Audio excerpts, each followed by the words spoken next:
الصلاة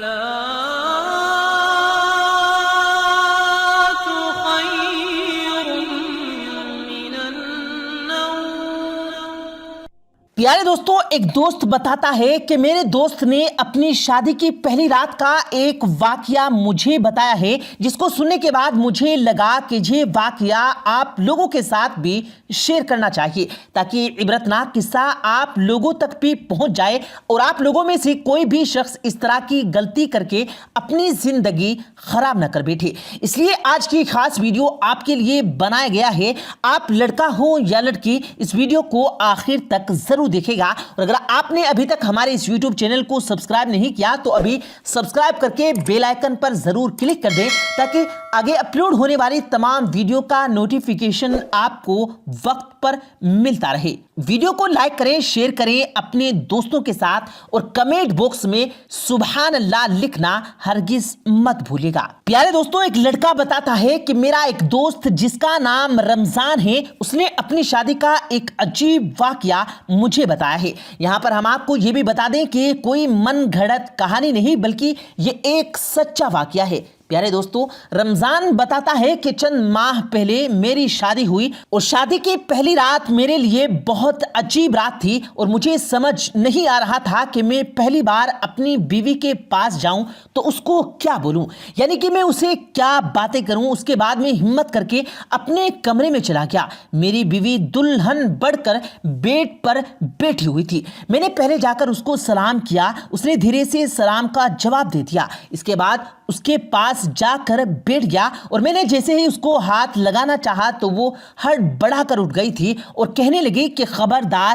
اگر مجھے ہاتھ لگایا تو مجھے ہاتھ مت لگانا۔ یہ دیکھ کر وہ حیران رہ گیا، اور میں نے کہا کہ تم تو میری بیوی ہو، آج ہماری شادی ہوئی ہے اور ہماری پہلی رات کی یادوں کو اس طرح خراب نہ کرو۔ اور میری بیوی کہنے لگی، مجھے ہاتھ مت لگانا، میں کسی اور سے محبت کرتی ہوں اور ہماری یہ شادی زبردستی کی شادی ہے، جبکہ میرے گھر والوں نے میری مرضی کے خلاف یہ شادی کی۔ یاد رکھنا، تم چاہے جو مرضی کر لو لیکن میری محبت کبھی حاصل نہیں کر پاؤ گے۔ یہ سن کر تو میرے ہوش اڑ گئے، اور ایسے کہ جیسے میرے پیروں کے نیچے سے زمین نکل گئی ہو۔ میں حیران و پریشان سا اس کی طرف دیکھنے لگا اور سوچنے لگا کہ یا اللہ، یہ میرے ساتھ کیا ہو گیا ہے؟ مجھے کچھ بھی سمجھ نہیں آ رہا تھا کہ میں کروں تو کیا کروں۔ خیر، اس کے تھوڑی دیر بعد میں نے جیسے تیسے کر کے خود کو سنبھالا اور اللہ کے سامنے ورد کرنے لگا، اور کچھ دیر بعد اللہ کے سامنے اپنے ہاتھ اٹھا دیے کہ اللہ، یہ کیسا امتحان ہے، میرے ساتھ یہ کیا ہو رہا ہے؟ یا اللہ، تو میری بیوی کو نئی ہدایت دے دے اور مجھے رسوا ہونے سے بچا لے۔ پیارے دوستو، رمضان بتاتا ہے کہ مجھے اس چیز کی فکر نہیں تھی کہ وہ مجھے چھوڑ کر کسی اور سے محبت کرتی ہے، بلکہ مجھے اس چیز کی فکر تھی کہ خاندان میں ہماری کیا عزت رہے گی۔ میں مڈل کلاس فیملی سے تعلق رکھنے والا لڑکا تھا، اور ہمارا یہاں اگر کسی کے ساتھ ایسا ہو جاتا تو اس کی عزت کا جلوس نکالا جاتا ہے۔ اور پھر کئی باتیں میرے ذہن میں گھومنے لگی کہ اگر یہ کل جا کر یہ لڑکی گھر کہہ دے کہ یہ لڑکا نامرد ہے اور میں اس گھر میں واپس نہیں جاؤں گی، اور اگر یہ اپنے گھر جا کر واپس نہیں آئی تو پھر میری عزت کا کیا ہوگا؟ ایک بار تو سوچا کہ زبردستی کرتا ہوں گناہ نہیں ہے، کیونکہ وہ ابھی میرے نکاح میں ہے، مگر پھر میرا دل نہ مانا۔ میں نے اس سے بات کرنی چاہی، مگر دل نہیں مانا کہ میں اس کی منتیں کروں۔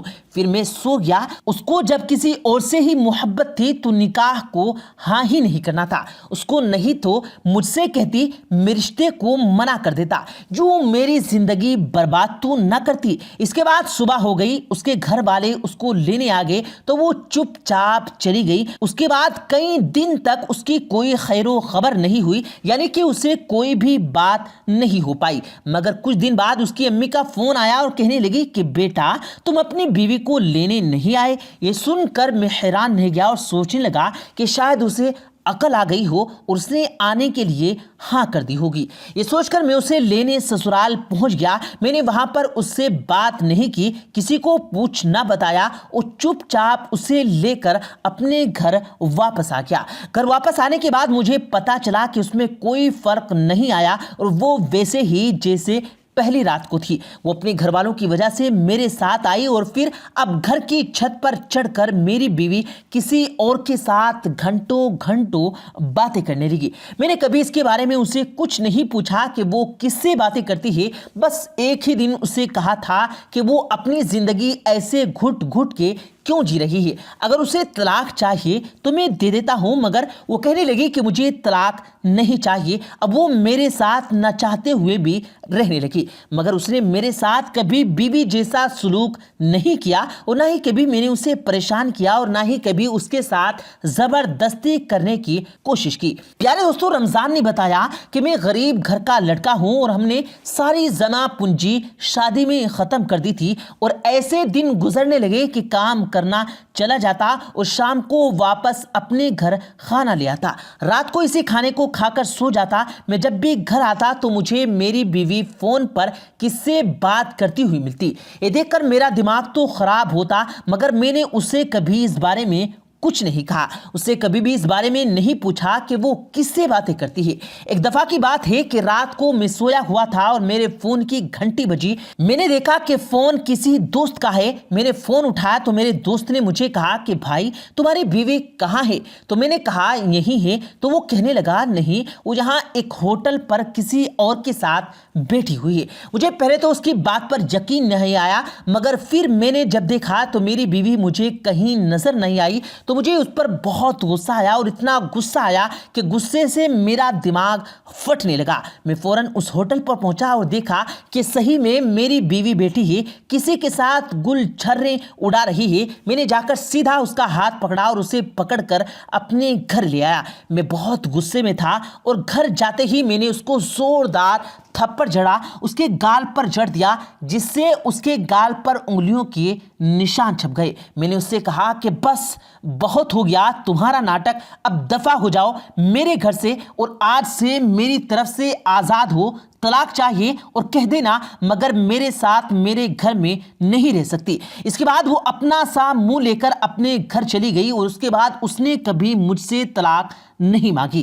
ابھی کچھ ہی دن گزرے تھے کہ جس لڑکے سے وہ پیار کرتی تھی، جس سے وہ پسند کرتی تھی، اس نے اپنا مطلب نکال کر کسی اور لڑکی سے شادی کر لی۔ اس بات کا اسے اتنا گہرا صدمہ ہوا کہ اس نے زہر کھا لیا، مگر جیسے تیسے کر کے اس وقت تو وہ بچ گئی، لیکن کچھ ہی دنوں بعد اس کی دماغی حالات خراب ہو گئی، وہ اپنا توازن کھو بیٹھی اور پاگل ہو گئی۔ آج وہ پاگلوں کی طرح گلیوں میں گھومتی رہتی ہے۔ خیر پیارے دوستو، اس کے بعد رمضان نے بتایا کہ مجھے 4 سال تک لگے واپس نارمل زندگی گزارنے کے لیے اور اس بات کو سمجھنے کے لیے کہ ہر عورت ایک جیسی نہیں ہوتی۔ اس کے بعد میں نے ایک دوسری لڑکی سے شادی کر لی اور اللہ کے کرم سے وہ لڑکی بہت نیک نکلی اور الحمدللہ آج میرے 3 بچے بھی ہیں اور مجھے لگتا ہے کہ شاید وہ 4 سال میرے مشکل میں گزارے تھے، اللہ نے مجھے اسی کا صلہ دیا ہے۔ پیارے دوستو، رمضان کہتا ہے کہ میری یہ بیوی مجھ سے اتنی محبت کرتی ہے کہ اگر میں ذرا سا پریشان ہو جاؤں تو اس کی نیندیں اڑ جاتی ہیں، اگر میں گھر آنے میں ذرا دیر ہو جاؤں تو وہ پریشان ہو جاتی ہے اور فون کر کر کے مجھے پاگل کر دیتی ہے۔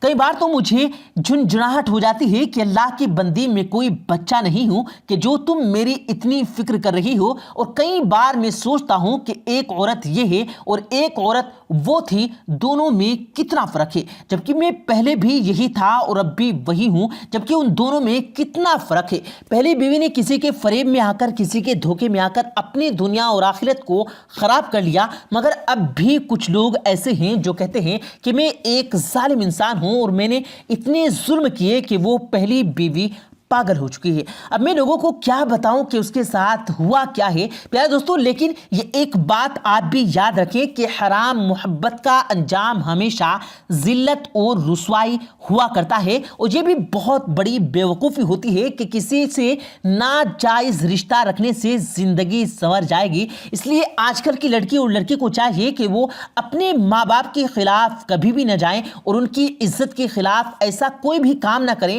اور گھر والے جہاں جہاں ان کی شادی کریں تو وہ ان کے ساتھ صبر کے ہنسی خوشی اپنی زندگی گزارے۔ انشاءاللہ آپ کی دنیا اور آخرت سنور جائے گی۔ پیارے دوستو، دعا ہے کہ اللہ تعالی ہم سب کو سیدھے راستے پر چلنے کی توفیق عطا فرمائے اور ہمیں گناہ سے بچائے، آمین ثم آمین۔ پیارے دوستو، اس واقعے کے بارے میں آپ کی کیا رائے ہے؟ کمنٹ باکس میں اپنی قیمتی رائے کا اظہار ضرور کیجیے گا، اور مزید ایسے ہی ویڈیوز پانے کے لیے ہمارے چینل کو سبسکرائب کرنا ہرگز مت بھولیے گا۔ مجھے دیجیے گا اجازت، ملتے ہیں پھر ایک نئے ویڈیو نئے واقعے کے ساتھ، تب تک کے لیے اللہ حافظ۔